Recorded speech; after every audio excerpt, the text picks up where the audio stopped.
Welcome back, everybody, to another episode of Caravan of Garbage, where we're doing 2 this week. Whoa! Because it's a big Tron week. Tron is back. And you made a scheduling error. I made a scheduling error, so there's not going to be one next week, but there's 2 this week. Whoa! Are you excited to revisit the world of Tron by rewatching the movie Tron 1 from 1982? Mm-hmm. Please leave a like. Tron 1.0. Wow. Because computers. Because computer. I mean, we're doing this because there is a new Tron movie coming out, but you basically wanted to rewatch Tron Legacy. Yeah. You've told me that in confidence. You just want to watch Tron Legacy, and so we have to get through the first one. You betrayed me so much just now. Yeah. With your words and actions. That's right. I'm a real clue too. Whoa! In Tron Legacy. I haven't rewatched it yet. I don't know what you're talking about. All right, okay. Yeah. I got to say, though, in coming back to this... Yes. It's very cutting edge. Uh-huh. There really is nothing like this movie. It's ambitious. So ambitious. There's no Pixar without Tron. The advancements it made in... There's no pixels without Tron. That's true. Well, that's not true. There would still be pixels. I mean, the concept of pixels. Okay, sure. You can't prove that The that's not movie true. or the... The concept of pixels. Okay, but also the movie. Yes. Yeah. It's so ahead of its time, but also... What a drag, man. What a fucking drag of a movie. Fun jokes. Big door. Yep. The story's kind of, it's really basic and maybe this was... It's a kid's movie. Yeah, it's a kid's movie. It's a Disney kid's movie. It didn't start like that. And I guess in this, you're not leaning on the story so much as you are, because it's Spartacus, among other things. It's the Matrix, before the Matrix. But, you know, they leaned into the visuals and the idea of what is a computer world. Like, that's what carries this movie, essentially. Spartacus? Thank you. I'm going to spend the rest of this video trying to think of a Spartacus. I think you did it already. No, it's not computer enough. Biticus. Not bad. Tronicus? Yes, perfect. Put a fork in it, we're done. Put a computer fork in it. So this started with a small team of animators, one of them being Steve Lisberger, who directed this. Okay. They'd done things before like the Animal Olympics animated, which they'd put little segments in between. Don't know what that is. They did the Winter Olympics, and then they were going to do one... Oh, I thought you meant the actual Olympics. Yeah. Okay. Little animated snippets that would go in between the games. I thought you meant a movie called Animal Olympics, No, which they were I'd never heard of. No, they were like, oh, look, what's the penguin up to? Whatever, you know, in between stuff. Okay. Yeah. Doesn't sound like they really committed to it. Well, they did, and then they finished the second one, which was supposed to come out in 1980, but then the US boycotted that because it was the Moscow Olympics. Oh. So that freed them up to put Tron together and take it to Disney. And Disney looked at this and went, we don't understand this, but look, we've been making Herbie sequels. Sure. The Apple Dumpling Gang. Like, their live-action slate was pretty dire, and they wanted to get back to the core of what Walt Disney believed in. Condor Man, or was that afterwards? That was probably around this time, yeah. Sure. Superheroes were big around now, weren't they? You better believe they were then. Sometimes they were. Yeah. Sure. But apparently they loved the adventure element. It was cutting edge. It was in the spirit of Walt Disney because he was always embracing new technology, mostly animatronics and Cryogenics. Cryogenics, Yeah. Sure. Yeah. How do you feel about Tron, though? There's a lot of interesting stuff in it. Yeah. But it's often, upon a rewatch, it's often quite jarring. Like the moments where they transition from some guys in, togas, cyber togas. Yeah. And then they're like, now let's get in the light cycles. And it just cuts to like a silent field of nothing. Yeah. And then they're in the light cycles. Yeah. There's never any real sense of transition to the sparse computer generated scenes. But I would say those computer generated scenes for the time, incredible. Look amazing. I still think that the element of design in them has held up. Sid Meier did a bunch of work on this. From Civilization? Yes, and also Blade Runner. Oh. Yeah. So... Wait, is that Civilization? Did he do the game Civilization? He did one of them. Okay. It wasn't Age of Empires. It was something. I'm thinking of a different Sid, maybe. You might be thinking of Sid from Toy Story. I might be thinking of Sid Vicious. It was Civilization. I'm thinking of Sydney Sweeney. That's right. She's producing. She's doing all sorts Doing of stuff. all sorts of things. She's always hitting a baby with a rock in a movie. Excuse me? That happened in that movie. She did. Did it? Okay, great. Yeah, but it is... I guess we should talk about the story. Yes. Right, because a lot of people might not know what this even is. Yeah. It is kind of complicated in terms of when you're initially dropped into this world because there's people create programs and then those programs look like them for some reason and they go about tasks and they're like, I work in savings and loans. And I'm like, what do you mean? Do you mean like in the computer or you work for like a bank doing that? And now you have to drive a motorcycle against the guy from Ninja Turtles 2 Secret of the Ooze? Yes. The answer is yes. Okay, so Jeff Bridges, a young Jeff Bridges. Ooh. He... Not the only time he'll be young in a Tron movie. It's the only time he'll be realistically and not unpleasantly young. He's a hotshot programmer named Kevin Flynn, and he worked at a company called Encom, and he created all these cool video games. Yeah, man. And he was gonna present them to the board and gonna become rich and famous and become their number one hotshot programmer guy. But before he could do that, a guy called Dillinger, who swept in an uncool guy in a 3-piece suit, not cool at all. He was like, I've come up with these cool games. But he didn't. They're the same games. But here's the thing, he did create a program called the Master Control Program. I mean, that's pretty good. That is amazing. It could get into the Pentagon, apparently. It's a self-aware freaking whatever. Lives in a desk. There's a lot of extended lore to the Tron universe that explains how that happened, but it stole all his programs, and now this guy's the VP of Encom or whatever. And Kevin Flynn, he got fired or quit or something, and now he works at an arcade, his own arcade. Yeah. He had enough capital to just make it. Yeah, he worked a summer job, but he bought an arcade. That's exactly right. He's got Flynn's arcade, and now he hangs out, but he plays. Now he has to play all these games that he created. But this guy, how's he so good at them? Because he made them. Exactly. But then one day he's like, he and his friends that still work at Encom, they're like, we're going to go back to Encom. We're going to risk our jobs with you, Flynn. Yeah. We're going to go back to Encom under cover of darkness. Why can't they do this in daytime? I don't know.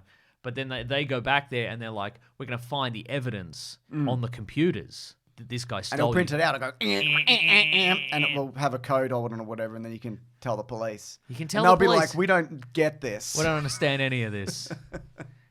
We're arresting you for wasting our time. Or whatever else we can think of. But then he goes in there, Flynn goes in there to steal it under cover of night. like Flynn. To steal it back. And then, but what he hasn't realized is that the Master Control Program is getting into all sorts of, networks. It found a laser. It found, but it's gonna do all sorts. It's gonna take over the world and whatever. And he doesn't want Flynn to reveal to the world that Master Control Program is self-aware and is gonna take over the world. So he's like, you know what I'm gonna do? I'm gonna suck this guy right off into the computer. You know? Yeah. So luckily, he's got a laser that sucks you off into a computer. And Jeff Bridges is like, oh. Which is a great effect, by the way. Yeah, it is. I mean, and also, talk about influential. I mean, engineers and computer programmers all over the world since then have tried to create devices connected to computers that will suck you right off into the computer. You know what I mean? So this is influential in many ways, this movie. That effect is great, by the way. Yeah, I agree that with digital you. effect where he gets turned into cubes. Cubed, yeah. He gets cubed. It's good. I mean, they cube an orange before, and they're like, an orange is in here? How do you know? There's a regurgitated video clip where they get sucked off into the computer. Have you seen that? Fuck yeah, that's awesome. Yeah, pretty cool, right? That is pretty cool. Yeah. But anyway, then he gets into the computer where everybody's like, hey, what are you a program? And he's like, no, I'm not. I'm a guy. I'm a guy. And they're like, some of us believe in guys and some of us don't. You know? But anyway, and every program, what if every program you create looks like you? What if you create two programs? Yeah. That both look like you? What if you're the guy at Microsoft? Well, there's Clue and there's Clue 2. What if you're the guy at Microsoft that created Notes and Minesweeper and Clippy? Oh, okay. In the computer, do they all look like you? Yes. Huh. Or is this just I was going to say, is it like an approximation of what this world looks like? But no, they literally look like these people, don't they? That's right. Yeah. Because Jeff Bridges' character, his program is called Clue, and Yep. Clue is killed. Mm-hmm. So when he comes in, they like, are you Clue? And he's like, nah. No, you haven't got a clue, mate. But that's convenient because then they don't have to have two clues on screen. Exactly. Because that doesn't work. No. If you try that in real life. You got to do it. You got to do it later. Yeah, if you're going to do it at yeah, all. yeah. And also in this world, every video game has like a little guy in it. Because at the start he's playing like a light cycle game or whatever, and I think that's also that's also linked to the world of Tron. It's not the world of Tron. Tron's a guy. Tron's a guy. It's not the world. Right. All right. The world is Encom Grid or something. Is it? I guess it's just the Encom server, right? Yeah. Yeah. It's the 4 megabytes of space that existed. So when he plays the light cycle game in his arcade, Yeah. is there just a guy in that machine experiencing death over and over again? I believe so. Yeah. Just two guys Yeah. experiencing death? Do you think they're friends? Do you think they clock in like the wolf and the sheep or whatever in those old like Looney Tunes cartoons? Yeah, They're like probably. they're pals and they just clock in next to each other and they're like, Well, better play the light cycle game to our death again. Time to experience nothingness for a quarter at a time. Also, they didn't even control the light cycle. The guy on the outside controls good the light point, cycle. yeah. But they're playing against the computer, so I guess the computer is controlling the light cycle. I guess they only get to experience the power of choice maybe during the demo mode, Yeah. but that would just repeat over It would and over. it would loop. Yeah, it would loop. So if you create a program like you said, then you get to name the program that looks like you and works for you. Uh-huh. And I think one of the most unrealistic aspects of that is they're given quite like defined and like computerized kind of names like Clue and Bit and Spark and Dork or whatever. RAM. Well, really, it would be so and so 69. Sure, yeah. But 420 and so forth. various names that people are choosing. But I guess this was the early day. Underscore final. Yeah, that's right. They should have stupider names, is what I'm saying. But also, when you're on the outside world and you're interacting with the world of Tron, You're like, give me access. You're typing it away. Give me access, Mr. Computer. yeah, Be my friend. there's a moment where Jeff Bridges sends in Clue. I have number 1 access. Don't forget about it. Access denied. You have to fight a tank. How? What do you see? It's just text. Yes. So Clue's like, I'm fighting, I'm in a tank, and Jeff Bridges is just like, probably. And like you're just looking at text and the text says, your tank crashed or whatever. Like, did you know what I mean? I didn't even know I had a tank, you type. If I knew I had a tank, I would have typed differently. You're a bad program. You should have told me you were in a tank. I would have said fire the gun of the tank. Yeah. To shoot the other program. That's what I would have done. Yeah, I don't know. My head canon for this, Tank cannon. thank you, is that most computers aren't like this, but it's like because the master control program is like artificially intelligent and Yeah. sentient or whatever, it's created this world. Yeah, okay, You yeah. get what I mean? So Yeah. like if you were like, give me access to a computer, it'd be like, error.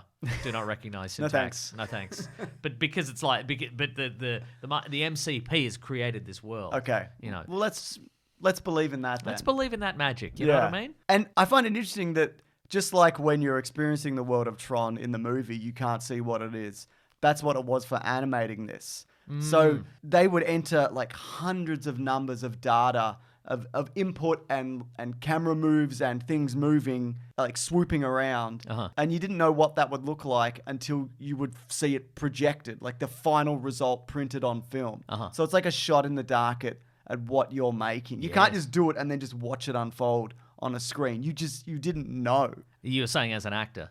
No, I'm saying as a programmer for the Right. computer generated bits. Yeah. And because the world, right? What a disgusting looking world. Yes. Fucking hideous. I thought a lot of it was delightful.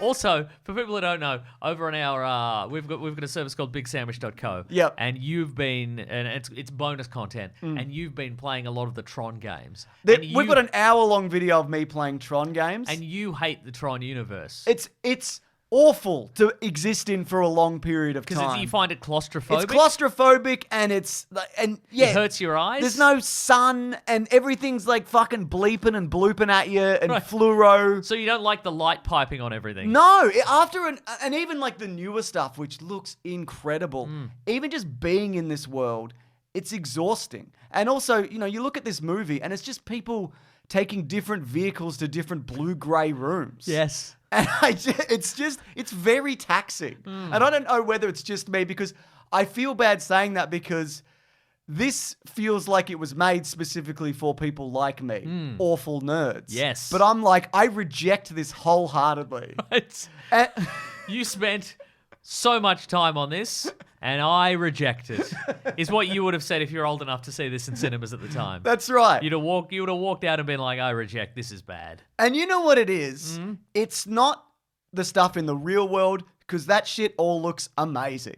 It's filmed beautifully. And it's not the computer graphic stuff because I think that's very interesting and there's a fluidity to it. Right. It's all the people standing on grids, and most of this stuff was not computer generated. Yeah. And they're backlit, and they got the light coming through them, and it's like flickering on and It's off. sort of black and They're white. black and white because it's filmed in black and white, and then it's colorized later with like multiple layers of film that they're separating, then bring back together. Sometimes like dozens of elements to have something in the background, and your suit lights up, and your face is grey, and you're holding a fucking whatever. A high A stick. frisbee. A frisbee. That's right. You've got a frisbee with your life on it. Yeah, and You've got a frisbee that contains your soul, so don't drop it. don't drop it, but you can throw it. Yeah, you can throw it. And there's just this awful smear, and everything's got a black outline around it. Yeah. And I find it's just, and it is that thing like you said earlier. There's a real jarring effect when you jump between one or the other, because I don't know if there's any shots, or if there are, it's very few, where you see a computer-generated image and then a person and the camera is moving, because you can't. Yeah. Because it's not, you'd have to match the movement, which at this time was impossible. I could have done it. Yeah, you probably could have figured it out. Yeah. Yeah. So most of the camera shots in the world of Tron, which is what it's called, they're locked down. Yes. Because if you move it, there's a juddering and then it doesn't It's like happen. a play. Yeah, it is like a play. But again, It's like a bedroom farce. Oh no, I've gone to a fancy dinner, but I've left my identity disc with my soul on it back at the hotel. More, you know? very good, Mason. But again, love the ideas. I think light cycles are incredible. And in Agreed. this, incredible. If you look at the concept art, it's beautiful, but it's not like what George Lucas did with Star Wars, where you got all these beautiful Ralph McQuarrie pieces, which you could pretty much almost one-to-one translate. Here, you can't really. When you're in a room and there's like a big light-up wall with a face on it and a guy walking around and someone's in a big bubbly suit, Yeah. it's not good to look at. Or he's welded to his desk. Oh, there's You a know, the guy- guy stuck in his desk for a bit. I mean, he gets out of the desk, but for a long time he's like... He's stuck in that goddamn desk. Yeah, I mean, isn't that a metaphor, you know? Yes. Yeah. In a way, we're welded to this podcast equipment. In a certain way we are, Mason. We should have taken that Saudi Arabia money. Do you think? Yes, To do this podcast there. I think so too. But I will say it is an absolute travesty that this was disqualified by the Academy Awards for special effects because they thought using computers was cheating. Like, that's outrageous, because there is, I mean, again, when the recognizer is like flying around and whatever, and yeah, it's a wireframe and whatever, and by today's standards, it's not much, is it? But it's incredible. You know, when you see the light cycle being followed through like the canyon. Yes. Amazing stuff, Mason. What you're saying is that filmmakers should embrace new technology, and the Academy should celebrate that. Always. And you're saying Beowulf. AI. What are you saying? You're saying AI. I'm saying AI. I'm Okay. saying remake the movie Beowulf in AI. Your 2 points are Saudi Arabia money and embrace AI. Correct. Okay, terrific. I think people are very understanding of where I'm coming from. I think so too. Anyways, back to the story. They're running around. There is a bit of running around because they've got to get to. They got to get Get to the center of the computer, which is a big face. Yeah. Because Tron, who's a character, because it's Bruce Boxleitner. Bruce Boxleitner, who's also on the outside world, changes his identity disc, and if you drop it into Tron at the end, the big face, The MCP. it's not called Tron. Yes. Then it'll disrupt the system, and everybody will be free to go back to work or whatever they. Oh hell yeah, that's right. Go back to being a spreadsheet program or whatever. Damn, I wish I wasn't this cool neon adventurer. I wish I was a spreadsheet again. Yeah. Adding up tables and columns and such. Incredible. And there's moments where like, oh my God, you're a real guy, Kevin Flynn. You're from I reckon if you were a spreadsheet guy and you suddenly got replaced by Google Docs, you'd wish you were a neon adventurer again. Sure. Even- Throwing a disc. Yeah. Having like a curved catching thing on The your high arm. lie. It's called the high lie stick. Yeah. And I know there's like hard rules around the world of Tron. No, there's not. Well, yeah, exactly. Because at the end, or towards the end, Tron has to fight the guy from Ninja Turtles 2, Secret of the Ooze. Correct, yes. And he throws his disc so well that it breaks the other guy's discs and splits his head open. Yes. But why? Is it because he believed in himself more? Correct, yes. That gives you power in the digital world. Yeah, but the guy from Ninja Turtles, he got powers from the big face that powered him up. Agreed. But did you see him believe in himself? I saw him. Yeah, he seemed to be for a lot of it. Nah.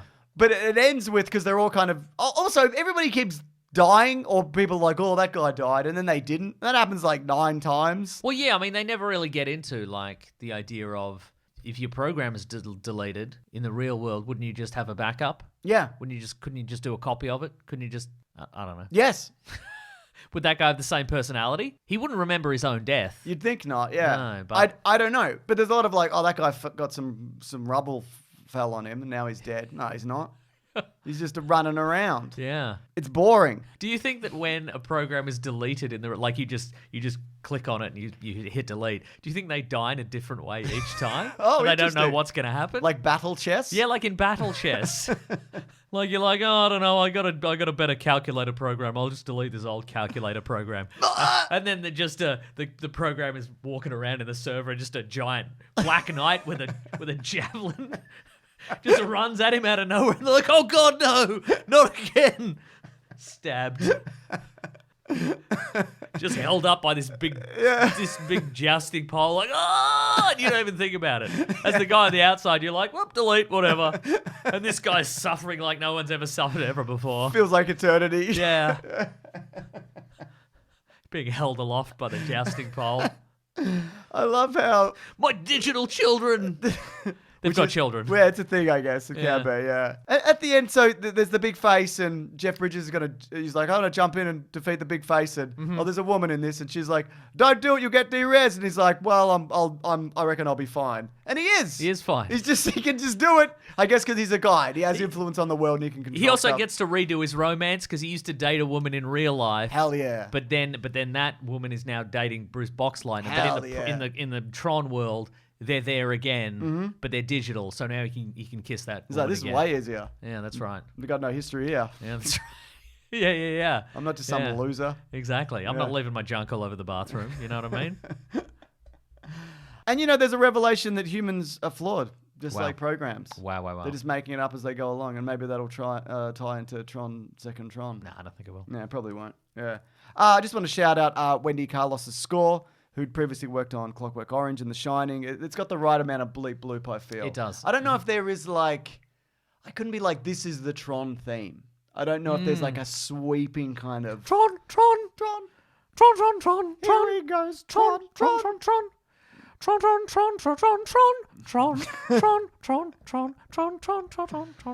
to get copyright struck. No, that's fine. Yeah. Because I made such a beautiful, identical rendition. Oh, yeah. Yeah. That's good. Yeah. Anyway, Tron soundtrack, Anyways, you know what it's time for? What's the time for? It's time for Trivon. Oh, yes. This is the trivia section of the show where I tell you things about Tron that you don't know. Or maybe I know. Let's see if you know this. Those are actual frisbees that they use. Yeah, I knew that. Because you can see I mean, I didn't know for sure. but it's just a plastic frisbee. It looked very much like just a plastic frisbee, yeah. Okay, fine. During the solar sail flight over the virtual landscape. Solar sail, great concept, loved it. Yeah, sure. Looks cool. Yeah. It's better than the new one, obviously. Agreed. And the fact that they got the sail transparent, apparently that was very difficult, but it adds a lot to it, I think. They used an umbrella. They probably did use an umbrella. One of the lakes they go over, it's the shape of Mickey Mouse. Oh. And that's fun. The original story of this, written by Bonnie McBird, had the character of Kevin Flynn as a crazed pizza delivery boy who wanders into a computer lab. Oh, yeah. And then he hits a button and then he Gets sucked off into the computer. Yeah. Yeah. Oh. Yeah. The pizza guy, Yeah, that's a porno. exactly. Yeah. I mean, in the 80s, I don't know. Yeah. I don't know what they're doing now. Don't, Feels like an outdated concept. don't look into it, I would say. Yeah, probably now it's a door-to-door Bitcoin salesman in a porno. Ugh. That's way worse. Yeah, it's worse. Yeah. Also, Peter O'Toole was originally approached to play Dillinger. Yeah. But he wanted to play Tron, and apparently during a meeting, O'Toole jumped on the furniture and declared, "I can do this!" He claimed that he wanted Tron on his tombstone right next to Lawrence of Arabia. Huh. Anyway, he was cast as Ed Dillinger/Sark, but he dropped out when he realized that there were no tanks or anything. He's like, I'm just standing in a black room. Because all this was shot on black screen. Yeah. It was originally going to be white, but you have to light up everything to be perfectly white. And they'd have to paint it white Yeah. again over and over Horrible. and over again. Yeah. So they did it this way. Wow. I mean, that sort of makes sense. Yeah. Like you want to be in the forefront of cinema and stuff. I don't know. Imagine having to explain to Peter O'Toole that you can't be Tron because Tron's a different guy. You know what I mean? Yeah. Tron's actually being played by Bruce Boxleitner. Well, he's already got a role in this movie. Well, he's going to be the guy, and he's also going to be Because he's Tron. in a computer. These two guys. Sir Peter O'Toole. Where are the tanks that you're building? Oh dear, Peter. Oh dear, they're in that box. They're in that beige box there. That's too small for a tank. A box the size of a room? How would you even fit a tank in that? Yeah, big computers, you know. Yeah. I don't know what Peter O'Toole sounded like in real life. I'm assuming It's like that. big. Big. Yeah, big. Big and British. Big and British. Yeah. In terms of box office, huge bomb. Disgusting return on investment. Oh, yes. I thought. But on a budget of $17 million, in its initial release, it made 50. I always assumed that this lost a lot of money. Did all right, Yeah, seemingly, it did. I mean, also the arcade games that came out outgrossed the film immensely. Interesting. The merch on this did really well. That's why we ended up getting more Tron, like much later. And also because it's something Disney owned. Yes. But also, they didn't even have a marketing budget. Carden Walker, who was the head of Disney advertising at the time, didn't believe in marketing and advertising. So it's amazing that anybody saw this, really. That's true. Yeah. But what a movie. What a movie. What? A movie? Yeah. You know what? It is like a movie in terms of entertainment. What's that, James? BigSandwich.co. Oh, yes. Well, as you mentioned, there's bonus stuff there. I've got an hour of playing Tron video games from across the decades. Yeah, that's right. Multiple games. We looked at a Tron comic book, one of which was an adaptation of this movie, which is what this movie you'd think it would look like, or you'd hope. And one is just one of the innumerable Tron comics and content that is set in between this movie and Tron sequel. Exactly. Yeah. That's not the only thing there, though. We do movie commentaries. We do bonus podcasts. Also, we have a podcast, don't we? That's so true. It's called The Weekly Planet. Yes. That's where we talk movies and comics and TV shows. That comes out every Monday. Of course, we've got one on Tron 3. That's coming up, isn't it? coming Big time. up. Cannot wait, I think. Who knows? There's man. that one thing. But other than that, I cannot wait, Mason. Yeah. I think. Yeah. Even though I hate this world. You do hate it, but Tron 3, seemingly a lot of it's set in the real world. So. Maybe. But you also hate this world, don't you? The I real do. world, yeah. Bringing two worlds that I hate together? No, thank you. That's right. Just give me a copy of Minesweeper. That's what I want. Agreed. Anyways, yeah, please come back later in this week because it's Tron week and it's by choice, not by accident. And thank you to Ben and Lawrence for the edit. Thank you, Ben and Lawrence. See you at Tron Legacy. Smarticus. Oh yeah. TV. Yeah, that's good. Farticus. Yep, that's also and, good. And relevant. And relevant. Always relevant. Can you fart in the Tron world? Because you can drink from a lake or whatever. That's a good point. Probably bits and bytes come out. Yeah. Beep, boop, boop, boop, boop. Bits and bytes come out of your bots.